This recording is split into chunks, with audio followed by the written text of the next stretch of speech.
Lesson 2. My native land.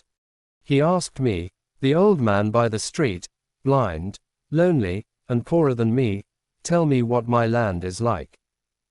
Breathe, Coca, I said, breathe deep. The warm air that reminds you of your childhood friends is what your land is like. The cool breeze on your face this morn after last night's endless thunder and rain is the peaceful breath of your land. The contented gurgling of that little baby tied to her mother's sturdy back is the soil of which your land is made. The chorus of the cuckoo and sparrows as they play around the treetops near is what shapes your native land. The distant roll of the bayou dall. The pepper and gogona my neighbors play the heady aroma of the pitha and larue the chant of the evening prayer in the Namaiho, masjid, church. These make the soul of your beloved land. The teacher will tell learners that coca means grandfather, dall, pepper and gogona are musical instruments, pitha and larue are items of food, etc. Activities. 1. Read the poem and answer the following questions. A. What does the old man ask the poet? B. Why does the old man ask the question to the poet? C. How does the poet address the old man? What does that form of address mean? D. Why does the poet ask the old man to breathe deep? E. With what does the poet compare the cool breeze on the old man's face? F. With what does the poet compare the contented gurgling of the little baby? G. What does the chorus of the cuckoo and the sparrows do? H. What are the things that create the soul of the poet's beloved country? 2. A brief summary of each of the stanzas of the poem has been given below. Match the stanzas with the given summaries. Mention the stanza number alongside the correct summary. A. My native land makes me feel as safe and secure as a baby carried on a mother's back. B. The spirit of my native land can be understood in terms of its unity in diversity. Like different family members who have similarities and differences, yet belong to the same family and have the same home, in our native land, our family members practice different religions and traditions. C. The lonely, blind old man in the street asked me to describe our native land. B. Our native land is rich in its gift of nature and is brought to life by the birds and animals that playfully roam its rich green forests. E. The touch of our native land is as peaceful as the cool, fresh breeze blowing after a night of thunder and rain. 3. Note that the poem is a series of information to a blind man on what his land is like. The girl provides the information by making use of the senses that are very strong in blind persons. These senses are A. Touch. B. Hearing. C. Smell. I. Find out the examples that the poet uses to make the old man feel what his land is like. Here is an example.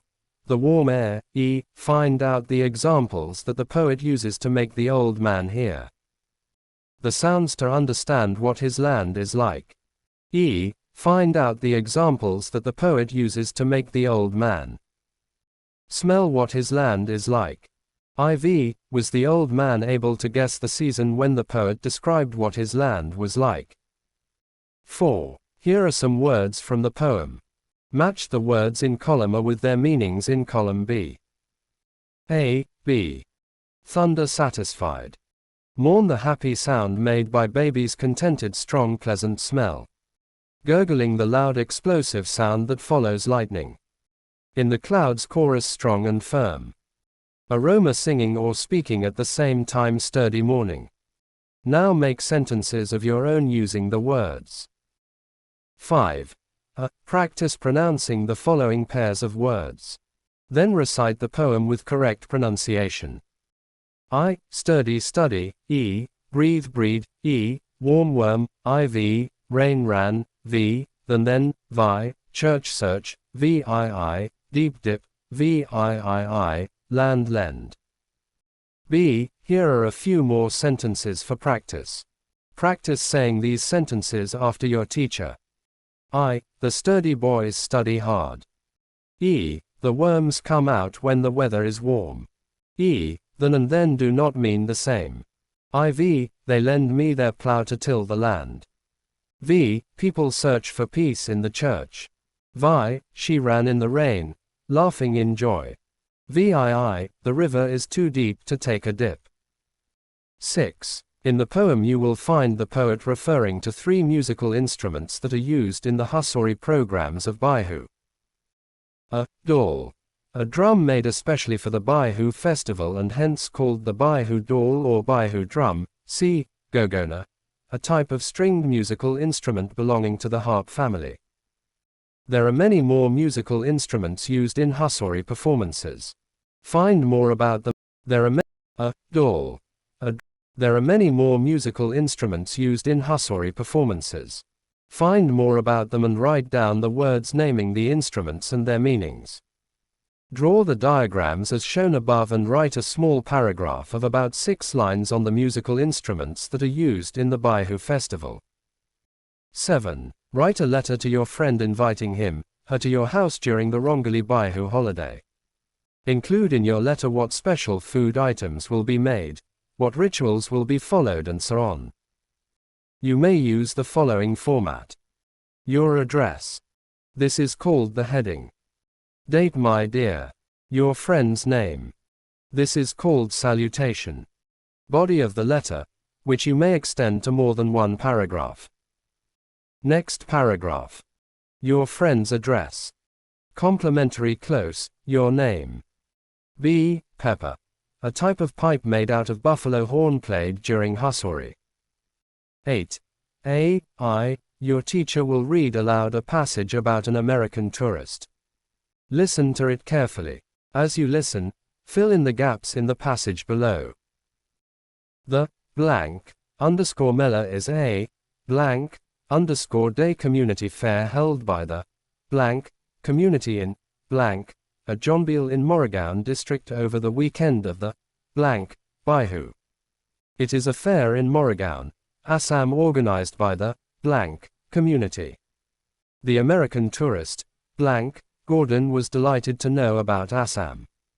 He had heard of blank and the rhinoceros. He wanted to visit the river island blank. He was in time to celebrate blank Baihu. E. Answer the questions below by recalling the information from the passage read out by your teacher. A. What was the name of the American tourist? B. Where did the author meet him? C. What was the name of the author's travel agency? D. Which places in Assam was the tourist keen to visit? E. In which month was the tourist in Kolkata? B. Now read the first passage at page 112 individually and in groups and write a dialogue between the tourist and the author. Use the information and enact it in the form of a role play before the class. You can add additional information to make the role play more interesting. The role play must begin with a proper introduction between the author and the tourist. 9. The poem, My Native Land, refers to the chorus of cuckoos and sparrows. The English language has a variety of words to denote the sounds made by birds and animals. For example, cuckoos, coo, and sparrows, chirp. These words are called onomatopoeic words because they sound similar to the actual sounds. Look at the onomatopoeic words in the box given below. Match them correctly with the pictures of the birds and animals given here. Cow, owl, hen, lamb. Parrot, pigeon, crow, snake. Cluck, caw, hiss, bleat, hoot, screech, coo, moo, 10. Let's learn some grammar. Read this sentence. The old man said to me, tell me what my land is like. Note that, tell me what my land is like, is an imperative sentence. Imperative sentences express orders, requests, instructions, etc. When we change imperative sentences to indirect narration we use to. The old man asked me to tell him what his land was like. Here are a few other sentences. The teacher said to me, show me your homework. The teacher asked me to show her my homework. B. The teacher said to us, don't make a noise. The teacher told us not to make a noise. C. I said to the boy, please come tomorrow. I requested the boy to come the next day.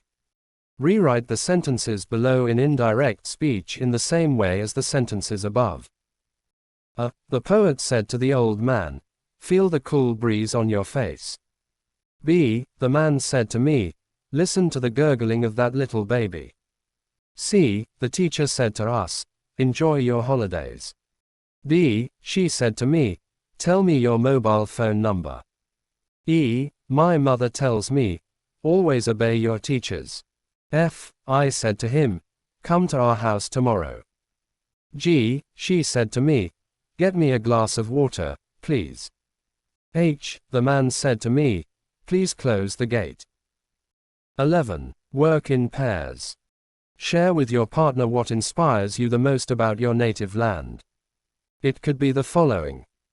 The gifts of nature that your native land has, like its rivers, forests, islands, wildlife, etc. The beautiful people of your land, who have different cultures and celebrate different traditions, festivals, etc. 12. Let's make pitha. Ingredients. I. 2 kgs of sticky rice, bora rice, e. Half a kilogram black sesame seeds, till, e. 1 kilogram jaggery, gur. Directions to prepare the rice powder.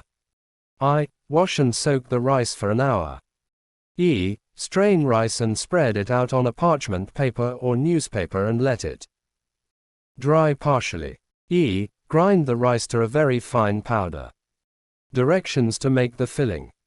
I. For the filling, wash and strain sesame seeds, and let them dry. E. Roast the sesame seeds in a pan until they give out a nutty fragrance. E. Coarse grind the sesame seeds. IV. Melt jaggery in a pan, and add it to the ground sesame seeds. The filling is ready. Directions to make a pitha. I. Heat the flat frying pan. E. Take some of the prepared rice flour.